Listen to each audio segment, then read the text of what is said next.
evdən çıxmadan və heç bir ödəniş eləmədən. Bu meditasiya vasitəsilə siz öyrənəcəksiniz ki, nə üçün sizdə münasibətlər uğurlu alınmır, nə üçün siz münasibətlərdə istədiyiniz qayğını, diqqəti və sevgini əldə edə bilmirsiniz. Meditasiyaya keçməzdən öncə əsas bilgini vermək istəyirəm. Bizim münasibətlərlə bağlı aldığımız əsas bilgilər və əsas kodlamalar valideynlərimizdən olur. Çünki biz ilk onları tanıyırıq. Çünki bizim üçün qadın və kişi dedikdə ilk olaraq hansı münasibətlər gəlir? Təbii ki, gözümüzün önündə ilk olan ana və atamızın münasibətidir. Doğru və yanlış olmağından asılı olmayaraq, ideal olsa da və yaxud da problemli də olsa, bizim üçün adi olan, normal olan münasibət valideynlərimizin arasındakı münasibətin sxemidir. Biz zamanla böyüdükdə müxtəlif, daha başqa ailələrin, daha xoşbəxt cütlüklərin olduğunu bilsək də, əsas təməldə, yəni bizim əsas baza və proqramımız, bilgilərimiz valideynlərimizin bir-biri ilə olan münasibətləridir. Və eyni zamanda valideynlərimizin bizim şəxsiyyətimizlə bağlı olan münasibətləridir. Sizin özünüzlə bağlı olan fikirləriniz valideynlərinizin fikirləridir. Siz əgər özünüzü dəyərli hesab edirsinizsə, bunu da sizə öyrədən valideyninizdir. Əgər özünüzü dəyərsiz və lazımsız hiss edirsinizsə, bunu da sizə öyrədən valideynlərinizdir. Və bu 7 yaşa qədər formalaşır. Əslində sizin üçün mənim daxili səsim belə deyir, mənim iç səsim məni bu cür yönləndirir dediyiniz hisslər belə çox vaxt sizin elə valideynlərinizin və cəmiyyətin səsi olur. Elə ona görə də münasibətlərlə bağlı öz üzərində işləyən istənilən xanım və bəyə ilk olaraq bunu deyirəm. Özünə yüklənmədən öncə özünü münasibətlərdə dəyərsiz, sevgisiz elan etmədən öncə valideynlərin münasibətlərinə bir bax. Və valideynlərin sənə olan münasibətdə dön bir bax. Bu zaman müəyyən edəcəksiniz ki, əslində siz harda pis partnerlər var, onları seçmirsiniz. Ya da siz sevilməyəcək qədər dəyərsiz deyilsiniz. Ona görə də münasibətlərə baxanda həvəsiniz ölməyəcək. Əslində hər bir münasibətə başlayanda yeni bir həyəcan olaraq qəbul edəcəksiniz və bu qısa müddətli və göz yaşı ilə deyil, uzun müddətli bir xoşbəxtliklə nəticələnəcək. Elə isə gəlin başlayaq. İlk öncə istəyirəm dərindən bir nəfəs alasınız. Bəli, dərindən nəfəs alaraq istəyirəm bədəninizə belə bir komanda verəsiniz. Mənə dincəlmək olar və mənə indi özümə fokuslanmaq olar.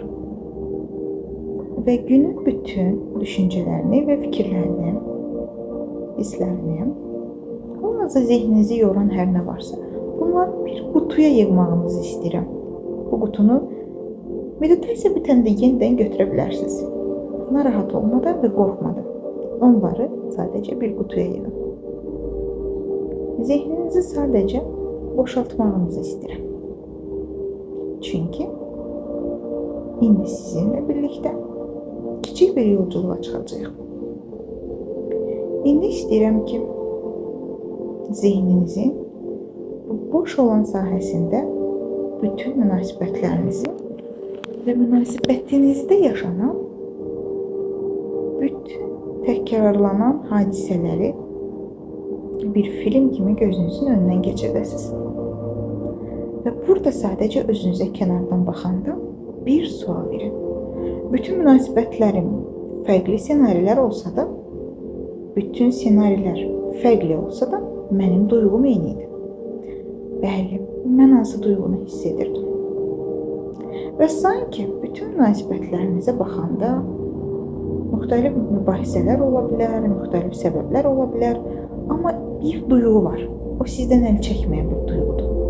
Bəlkə dəyərsizlik, bəlkə hamısında yetərsiz hiss eləmisiniz, bəlkə hamısında çox tək hiss eləmisiniz, bəlkə hamısında məni bəyənmir ya da anlamır hiss eləmisiniz.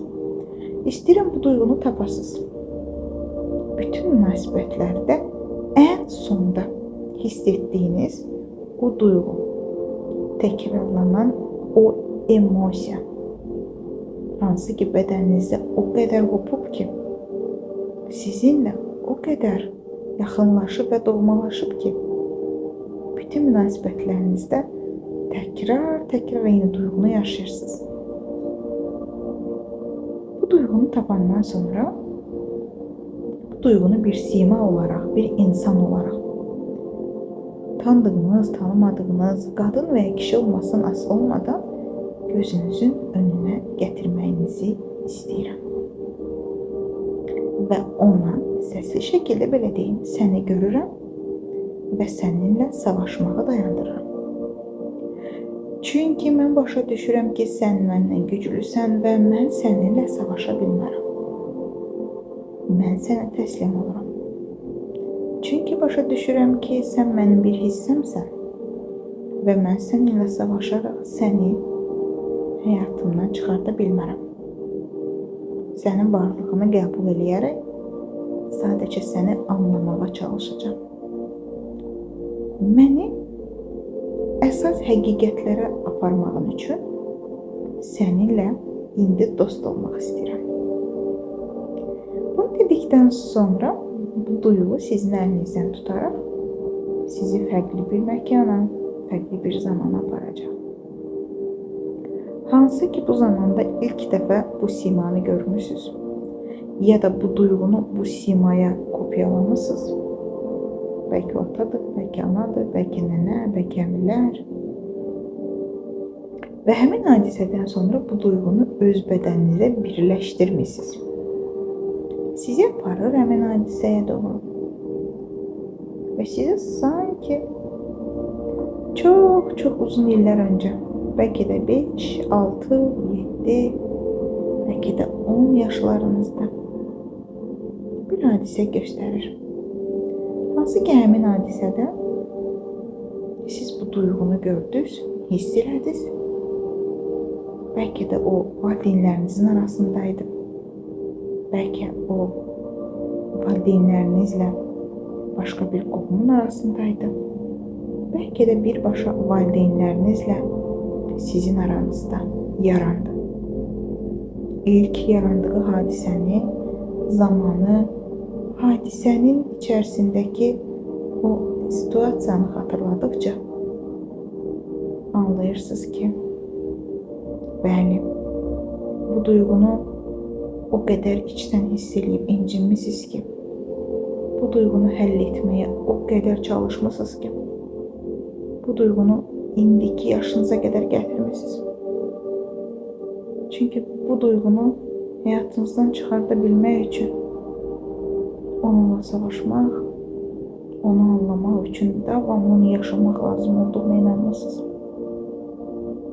Sizin üçün dağıdıcı, incidici, amma eyni zamanda da çox doğma bir duyğudur. Dərin nəfəs alın və sadəcə bunun fərqindəliyini yaşayın istəyirəm. Siz əsla dəyərsiz deyildiniz. Siz əsla lazımsız deyildiniz. Siz əsla başqalarından çirkin və ya yetərsiz deyildiniz. Siz sadəcə bu yaşlarınızda bu duyğunu götürüb özünüzlə indiki münasibətlərinizi də gətirmisiniz. Əslində, özünüz də bilmədən partnerinizə bunu kodlamısınız. Mən bu duyğudan ibarətəm. Mənə bu duyğunu hiss etdir. Mənə bu duyğunu hiss etdirəcək hadisələri yaşadı. Çünki mən sadəcə bu duyğunu tanıyacağam. Çünki mən bu duyğunu tanıyanda özümü bu yaşdakı kimi və bu ailədəki kimi hiss edəcəm. Çünki mən ailəmdən bu duyğunu öyrənmişəm. Hər dəfə bu duyğunu yaşayanda özümü ailəmin içində hiss edirəm. Çünki hər dəfə bu duyğunu hiss edəndə özümü bu ailənin fərdi kimi hiss edirəm. Nə qədər pis olsa da bu mənə doğmadır. Və indi bu fərqindəliyi hiss edərək özünüzü üzdüyünüzü, əslində yaşadığınız uğursuzluqların taleyiniz olmadığını, əslində yaşadığınız uğursuzluqları sizin üçün yazılmış göz yaşı dolu bir həyat hekayəsi olmadığını, sadəcə sizin verdiyiniz yanlış bir qərarın nəticəsi olduğunu anlayırsınız. Gözləriniz yumulu şəkildə bunun fərqinə varın. Bunun fərqinə vardıqdan sonra bu duyğunu gedişi üçün onunla sağollaşmağa başlayın. Onu anladığınızı deyin. Onu gördüyünüzü, başa düşdüyünüzü və bundan sonra artıq onunla mübarizə aparmaq yerinə onu sağaltmağı, onun yaranmasının səbəblərini gördüyünüzü və artıq onu dərindən anladığınıza görə ona ehtiyacınızın qalmadığını deyin.